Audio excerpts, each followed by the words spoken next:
Ninaitwa Profesa Nelson Boniface, naibu makamu mkuu wa Chuo Kikuu cha Dar es Salaam anayeshughulikia masuala ya utafiti. Chuo Kikuu cha Dar es Salaam kipo hapa Tanga kwenye wiki ya kitaifa ya maonesho ya elimu, ubunifu, na kwenye maonesho haya tumekuja kushiriki kama watu wanaoonesha shughuli tunazozifanya katika ubunifu na utafiti na elimu kwa ujumla. Na vile vile tumeshiriki kwenye jukwaa lingine ambalo lilikuwa ni la kutambua watafiti wanaochapisha machapisho yao kwenye majarida ya kimataifa yanayotambulika na kuwa na hadhi kubwa duniani.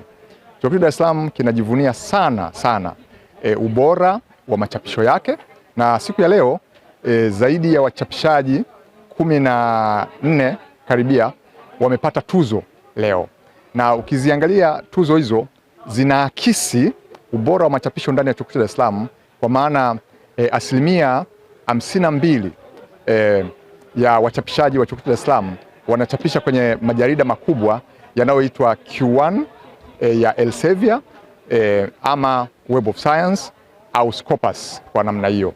Na ukuaji wa machapisho kwenye majarida hayo sasa hivi inaelekea asilimia 16, ambayo ni kiwango cha juu sana. Vyuo vikuu duniani kama Stanford, kama Cambridge na kadhalika, vile vyuo ambavyo ni elite universities vinakuwa kwa asilimia 6 mpaka 8. Sasa ukiwa na ukuaji wa asilimia 16 inaonyesha ile annual compound growth rate ya machapisho ni kubwa sana. Na hiyo imeakisiwa leo baada ya kuona wachapishaji wetu wamepata tuzo, ambayo tunajivunia sana uchapishaji katika chuo chetu. Zile ni tuzo kwenye uchapishaji katika masuala ya afya, katika masuala ya sayansi asilia kwa maana ya mathematics, physics, lakini ni tuzo kwenye masuala ya engineering. Kwa hiyo mihimili mikubwa hiyo ndiyo ambayo tumeshiriki na kuweza kupata tuzo katika chuo chetu cha Dar es Salaam.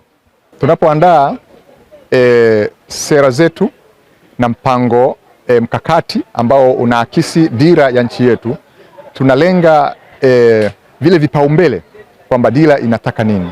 Kwa hiyo ni machapisho au tafiti ambazo zinalenga kutatua changamoto mbalimbali kwenye masuala ya engineering, kwenye masuala ya biolojia, kwenye masuala ya ICT. Kwa ujumla wake naweza nikasema, kwa sababu ni machapisho mengi ambayo yametoka na yapo yanakava katika hizo field ambazo zina national interest na priorities.